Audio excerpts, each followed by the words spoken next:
Et bonjour à tous, c'est DoubleJ pour Squash FM, on se retrouve pour un nouveau récap de Dynamite et on perd pas de temps. René Paquette est sur le parking avec MJF qui arrive et qui n'est pas encore au courant que Darby a demandé son match pour ce soir même à Dynamite parce qu'il était parti directement après son match et il a pas regardé le match entre Darby et Andrade. D'ailleurs, c'est Don Callis qui va le rejoindre et qui lui apprend que Andrade a perdu au final contre Darby Allin. Et MJF lui dit je regardais pas le match, en fait je préparais mon match, donc j'étais pas au courant de ça, donc tu me l'apprends et tu feras gaffe à ton gars parce qu'il a pas l'air très très doué. Et je pense qu'Andrade appréciera. Et alors que MJF veut partir sans écouter René qui essaye de caler depuis tout à l'heure que voilà il a un match, il affronte ce soir Darby Allin, CDR va lui hurler dessus alors qu'il veut pour s'en aller, et il va lui apprendre que son match c'est ce soir, et d'ailleurs c'est maintenant. Darby va faire son entrée pour arriver jusqu'au ring. MJF va suivre micro-roman en disant que il veut pas se battre maintenant, que ce match il aura pas lieu ce soir, il aura pas lieu tout court, on va attendre un pay-per-view, on va attendre un peu plus tard qu'il ait le temps de se préparer. Il va dire à Darby que de toute façon Darby n'est pas prêt à devenir champion du monde, donc voilà, il lui fait une fleur, juste on fait pas le match ce soir, il faut que tu te prépares un petit peu parce que voilà, de toute façon t'es pas prêt, t'as besoin de temps pour être sûr de gagner, donc on fera pas le match ce soir, et puis voilà, moi j'ai encore mal au dos, etc. Darby lui va prendre le micro en disant que voilà, s'il est pas prêt maintenant, il sera jamais prêt à un autre moment, de toute façon. Il va rappeler un petit peu tout son passif vis-à-vis de la compagnie, vis-à-vis de ce qu'il a fait ici, vis-à-vis de ce qu'il a grimpé l'Everest, etc., de tout ce qu'il a fait pour All Elite, et il va demander à ce qu'on sonne la cloche, mais c'est Danielson qui va interrompre tout ça en disant qu'il a eu un message de Tony Khan, et il va dire que MJF, il a peut-être raison. Effectivement, si ton champion du monde, il n'a pas le temps de préparer son match, il n'est pas au courant en arrivant à l'arène qu'il avait un match, c'est peut-être pas très juste pour lui. Donc, MJF a pas eu le temps de se préparer. Tony Khan va lui offrir le temps de se préparer. Donc, le match aura lieu dans le main event ce soir. Et derrière, on transitionne avec Kenny Omega et Will Ospreay chez le médecin après Dynasty. Les deux grands perdants de la soirée. Omega qui dit que il a plus trop d'espoir, il a plus beaucoup de temps, et Will qui va tenter un petit peu de le cheer up, de l'encourager, en lui disant qu'il a peut-être perdu, que lui il a perdu, mais il rêve encore de titre mondial, et il espère que c'est aussi le cas de Kenny. On sent un Kenny un peu dépité. Je suis curieux de voir comment il va rebondir. Je pense que, comme on a eu un petit peu ces derniers temps avec lui, il va avoir un petit temps de repos, on va avoir un petit moment où on va pas le voir, et il va revenir un petit peu plus fort, peut-être pour une dernière belle run. C'est toujours dur à dire parce qu'on a l'impression que chaque moment est peut-être le dernier moment pour Kenny Omega et au final il reste un an de plus. Donc curieux de voir où est-ce que ça va nous emmener avec lui cette fois-ci. Et on enchaîne avec le premier match de la soirée entre Tommaso Ciampa contre Desmond Xavier. Match de mid-card assez sympathique pour se placer dans la course au titre TNT. Il y a un joli tornado DDT à un moment de Desmond Xavier que j'aime beaucoup. Et il passe pas loin de la victoire après un Frog Splash, mais finalement Ciampa va prendre la victoire après avoir intercepté Xavier avec son genou, puis sa powerbomb backbreaker suivi d'un nouveau genou, cette fois-ci dénudé de sa protection, pour le compte de 3. Et Tommaso Ciampa va dans la foulée prendre le micro pour annoncer à MJF et Darby Allin qu'au final ce match-là, c'était pas pour se placer pour le titre TNT, c'était pour se placer pour le titre mondial, et qui il se considère comme étant un futur concurrent pour le titre. Donc attention au vainqueur de ce soir, Tommaso Ciampa est en chasse. Et on enchaîne avec FTR qui se présente au ring, toujours champion du monde par équipe de All Elite Wrestling. Ils vont se moquer un peu du public et de Copeland et de Christian Cage. Stokely va prendre la parole pour dire que peu importe qui Tony Khan va aller recruter dans la scène par équipe, ils les battront tous. Voilà, il a recruté plein de types, il y a des anciens, il y a des actuels, ils battent tout le monde de toute façon, donc ramenez qui vous voulez. FTR gagnera de toute manière. C'est un peu particulier parce que du coup, on s'attendait à ce qu'il y ait quelqu'un qui arrive, j'ai l'impression. Au final, personne n'est venu.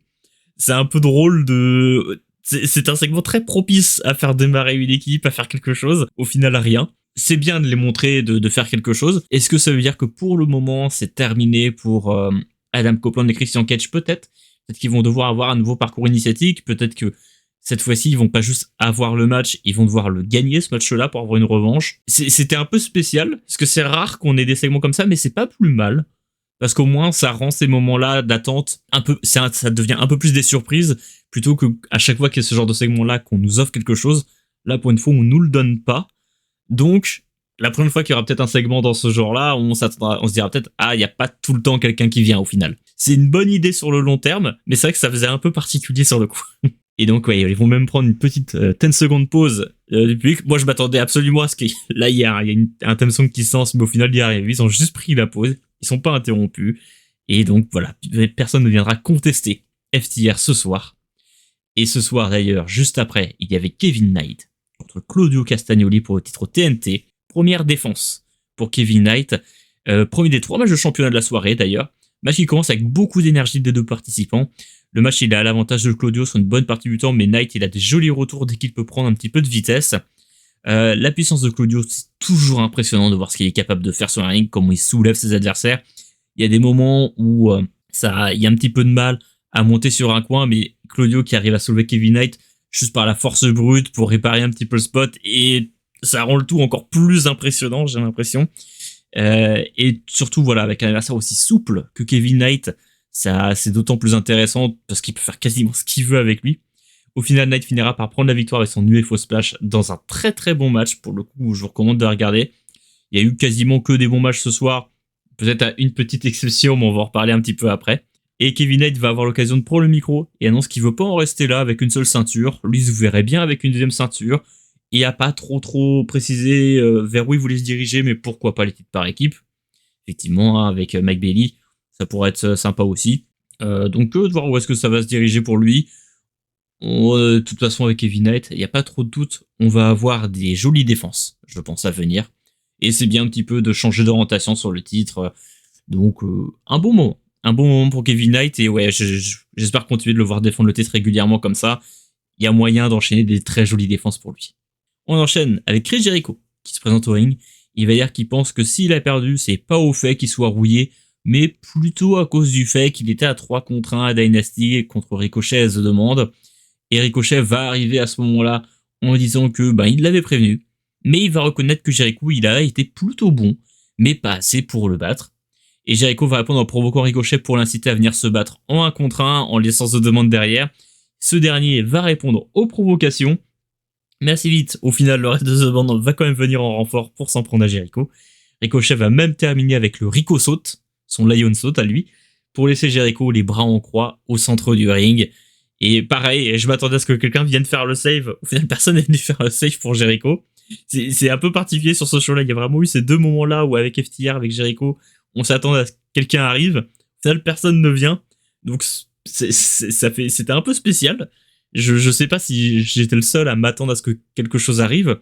Au final, il n'y a rien eu, mais comme je disais, c'est pas plus mal.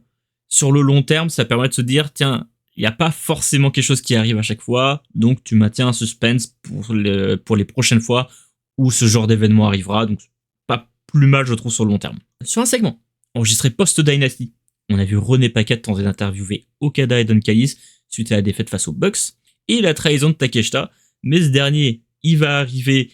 It was an accident. Oops, I'm so sorry. Et les tensions, voilà, qui continuent de monter entre Okada, Takeshita et Don Callis même. Donc ouais, c'est un petit moment rigolo post-Dynasty. Will Ospreay contre Hechicero, un Will Ospreay encore diminué de son match contre Moxley qui va affronter Hechicero pour se relancer. Match au format un peu 50-50 entre les deux. Face de Hechicero qui sont vraiment très très sympathiques. Au cours du match, à un moment, le médecin va intervenir parce que Hechicero travaille beaucoup la nuque de Will Ospreay. Donc, il va aller vérifier. Il y a le match qui va s'interrompre un petit peu pendant une coupure pub pour que le médecin puisse vérifier si Will Ospreay est capable de continuer le match. Il y a Marina Shafir qui observe le match depuis l'extérieur du ring. J'ai beaucoup aimé le fait que Don Callis et Danielson, aux commentaires, ils sont un peu d'accord sur le fait que si Ospreay il a décidé de se battre, le match devrait se dérouler normalement sans intervention du médecin et laisser Hechicero profiter de son avantage. Si on a clear de Will Ospreay, logiquement sur les moments où Hechicero prend l'avantage, il devrait pouvoir capitaliser là-dessus et t'as pas le droit t'as pas le droit de l'attaquer maintenant. Et c'est vrai que je trouve ça un petit peu frustrant aussi en tant que spectateur que on vienne m'interrompre le match. Je trouve que c'est même plus quelque chose qui est fait par des heels. En fait, ça m'attire pas énormément de sympathie, ce côté-là de Will Ospreay. Même si j'entends qu'on veut essayer de renforcer un côté combatif qui se bat malgré la blessure, etc. Mais je trouve ça presque un peu lassant. Et j'ai l'impression en fait que c'est surtout fait pour compenser un problème de selling du côté de Will Ospreay qui a du mal à vendre les attaques sur la nuque, etc., sur un match en entier. Et du coup, on crée ces moments-là un peu pour l'aider à vendre. Ce que je trouve de mon côté un petit peu dommage. Je pense que on devrait le forcer à le faire. Ou alors, bon, ben, tu lui files des défaites. C'est pas très grave, Will Ospreay a le droit de perdre des matchs, mais bon, visiblement non, il a pas le droit d'en perdre dans la compagnie. Donc ouais, c'est voilà, Chisero qui peut pas profiter de ses avantages, qui se fait interrompre par le médecin de temps en temps. Et au final, bon bah Will qui revient un peu quand il a envie de revenir. Je trouve ça un peu dommage. En tout cas, Chisero qui fait un travail remarquable sur la nuque de Will Ospreay avec des offenses que j'avais rarement vues avant. Finalement, Will va soulever Hechicero pendant le armbar pour lui porter le Styles Clash, puis enchaîner avec son Iron Blade pour le compte de 3. Pareil, voilà, j'étais un peu déçu du fait que Will Ospreay gagne le match. Pour moi, c'est un match qu'il aurait dû perdre, avec le côté, bon bah voilà, il est blessé, il fait trop vite, trop fort, et peut-être qu'on devrait tirer des conséquences du fait qu'il se batte blessé, surtout quand il affronte un mec comme Hechicero qui attaque autant la nuque et qui a un game plan autant autour de la nuque. Ça paraît logique qu'il soit diminué et donc qu'il puisse perdre le match. Je trouve que c'est dommage. Je trouve qu'il y a tout un truc qui est fait autour de Will Ospreay, autour duquel c'est pas capitalisé. Maintenant, le match est très bien. Le match est très agréable à regarder. Mais ouais, je trouve qu'on manque ce côté-là de... On peut capitaliser sur quelque chose autour de Will Ospreay, sur montrer un truc, voilà, du fait qu'il est peut-être diminué, etc., qu'on ne fait pas. Et je trouve ça dommage et je trouve ça même un petit peu frustrant. Et alors que Will va célébrer sa victoire, il y a Mark Davis qui va intervenir pour lui placer un pile driver. Bon, c'est autour de Will Ospreay de passer de Uncanny Family, probablement d'affronter les différents membres de Uncanny Family. Il y a des bons match-ups à avoir. Donc j'aurai l'occasion, je pense, de me frustrer et de continuer à vous parler de ma frustration de Will Ospreay qui vend pas sa nuque sur les prochaines semaines, parce que je pense qu'il va enchaîner. Et d'ailleurs, en parlant d'enchaîner, Tekla, qui vient célébrer sa victoire et d'avoir conservé son titre mondial féminin, elle va être interrompue par Alex Windsor, qui après une petite session de trash talk, Windsor va demander à Tekla un match pour son titre à collision. Visiblement, Tekla a l'air d'accepter. J'ai pas vu le graphique, donc je sais pas si ça a été officialisé, mais en général, quand elles en parlent, c'est que c'est bon. Et après coup, Marina Shafir qui vient faire son rapport à Jon Moxley quant à l'état de Will Ospreay. Mox met en avant que lui, il bosse ses matchs, il regarde comment les gens se comportent, ce qu'ils font, ce qu'ils disent, et donc il travaille autour de ça pour ses matchs. Et il va teaser son match éliminateur contre Nick Wayne à collision. Match un peu curieux, je suis vraiment curieux de voir ce match-là, parce que Nick Wayne est revenu de blessure il y a pas très très longtemps, et donc ça va donner un match un peu particulier, parce que Nick Wayne, qui va devoir évoluer dans ce genre de confrontation, c'est pas courant. Donc j'ai vraiment une vraie curiosité pour ce match-là. Je suis pressé de le voir à collision. Surtout que la carte du collision, elle a l'air très très sympa. Donc ouais, très curieux de voir ce que ça va donner. On enchaîne avec l'avant-dernier match de la soirée, Willow contre Camille pour le titre TBS. Gros travail sur l'épaule de Camille, avec Willow qui vend bien les attaques sur cette épaule-là, qui va montrer qu'elle souffre au niveau de cette épaule, et qui est un petit peu inférieure physiquement à Camille. Elle va bien vendre tous ses assauts. Finalement, Willow réussira à voler le match avec un jackknife, dans un match un peu lent, dont on se souviendra pas. Voilà, un match assez passable. Camille, voilà, qui fait son retour tout de suite pour un match pour le titre TBS. Et bon, quand t'affrontes Willow, et que t'arrives pas à sortir un très bon match, c'est que je pense qu'il y a un petit problème sur une moitié d'un ring. Et ouais, Camille, c'est compliqué. C'est compliqué sur le ring. Je pense que le rôle de Valet lui convenait bien. C'est bon, on rajoute du monde dans cette mid-card là. Peut-être que sur une division par équipe, peut-être que Camille a quelque chose à offrir pour le coup. En rôle de valet, peut-être éventuellement. Je pense que Camille peut avoir un bon run par équipe avec du run-in en tag, etc. J'imagine que là, prochainement, ça va être probablement Ring of Honor qui l'attend.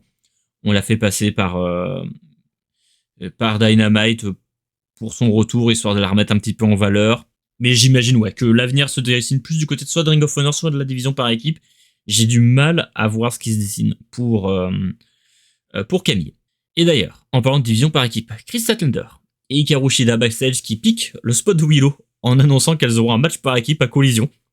Chris Statlander qui n'a pas l'occasion de beaucoup parler, surtout Hikaru Shida qui va parler ici. C'est à leur tour de dire on a Dynamite pour annoncer qu'on a un match à collision. Bravo mesdames. Bravo mesdames, on regardera. Et Darby qui se rend au ring pour son match de championnat avec René Paquette backstage qui lui demande s'il est prêt pour cet événement. Il va croiser Sting qui va lui dire c'est son moment. c'est le moment de Darby Allin. Darby, au début, il va sortir leur petite phrase à eux, mais au final, voilà, Darby va dire non, c'est pas un moment pour nous, ton moment, c'est ce soir pour toi. Et j'ai trouvé que dans l'ensemble, sur ce Dynamite, je vous ai pas montré, mais il y a aussi un petit package vidéo qui a mis en valeur Darby Allin un petit peu plus tôt dans le show.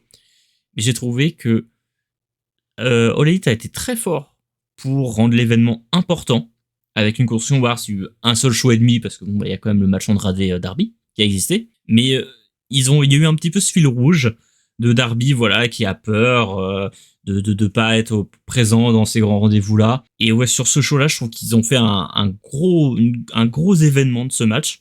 Moi qui suis pas un énorme fan de Darby Allin à titre personnel, en fait, au moment où le match il est arrivé, que les entrées sont faites, j'avais envie de voir Darby gagner. Alors que c'est pas un catcheur que j'aime particulièrement, c'est pas un catcheur avec lequel j'ai des atomes crochus en particulier. Et ouais, au moment où les thèmes songs arrivent, les attitudes, etc., j'ai envie de voir Darby gagner. Et là-dessus, les Elite ont été très très forts. Et là où ils sont été très très forts également, c'est voilà, Darby Allin contre MJF pour le titre mondial masculin. MJF qui a vite demandé un temps mort dans le match pour donner sa bague à Aubrey Edwards, mais c'était juste une distraction pour mettre un coup de pied dans les parties de Darby Allin.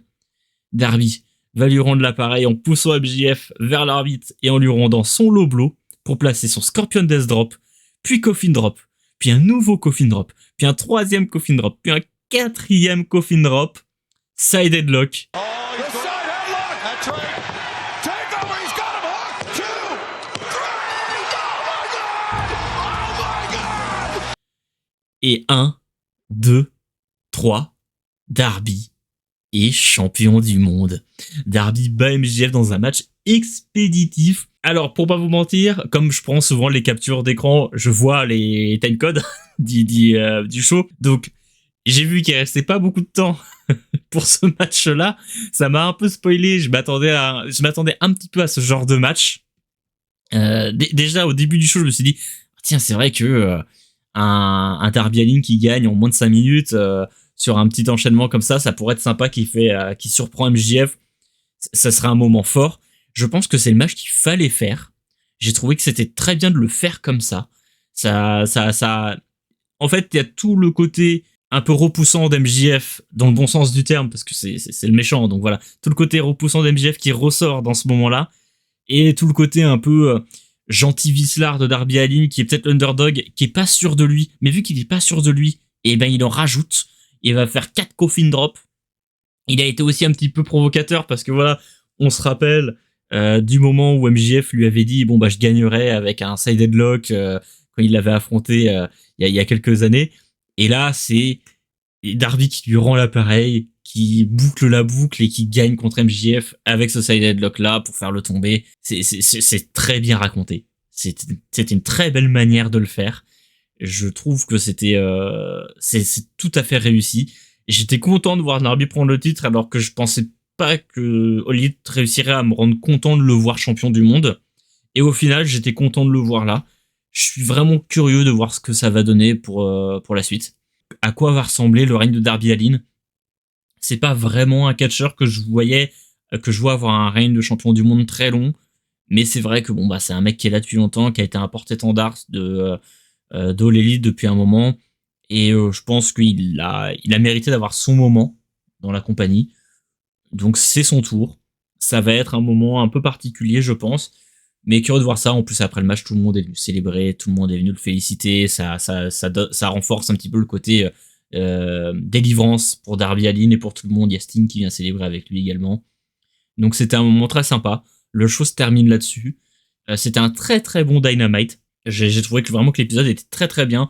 J'ai trouvé que tout ce qui a été fait était fait dans le bon sens. On va mettre un léger bémol peut-être au Camille contre Willow, même si voilà, c'est bien de voir des nouvelles têtes dans la division féminine et de les mettre un petit peu en avant sur un temps, surtout si on les réutilise derrière. Faut continuer comme ça. Je suis curieux de savoir ce que vous avez pensé de ce Dynamite là. Est-ce que c'est quelque chose qui vous a plu? Est-ce que vous aussi vous étiez hype pour voir Darby gagner? Est-ce que vous auriez préféré qu'MJF conserve le titre? Donc ouais, n'hésitez pas à me dire en commentaire, et n'hésitez pas à mettre un like, à mettre, comme je disais, un commentaire, à vous abonner surtout à la chaîne, c'est ça qui nous soutient le plus. Et d'ailleurs, si jamais vous regardez cette vidéo ce jeudi 16 avril, ce soir à 20h, vous pourrez me retrouver sur Twitch, sur la chaîne twitch.tv TumbleJ, avec donc on fera un live react du show TJPW à Las Vegas, qui est un gros show de TJPW, donc j'espère que vous pourrez me rejoindre pour ce show-là. Le lien est en description, évidemment, donc n'hésitez pas à aller voir, vous abonner à la chaîne Twitch, et comme ça vous recevez la notification quand le live est lancé, et sinon vous me rejoignez dès 20h pour regarder Tokyo Joshi Pro Wrestling tous ensemble, pour qu'on puisse passer un bon moment. En tout cas, c'est tout pour moi pour cette semaine. On se retrouve la semaine prochaine, jeudi à 17h, pour un nouveau récap de Dynamite. C'était TumbleJ pour Squash FM. D'ici là, amusez-vous bien. Salut!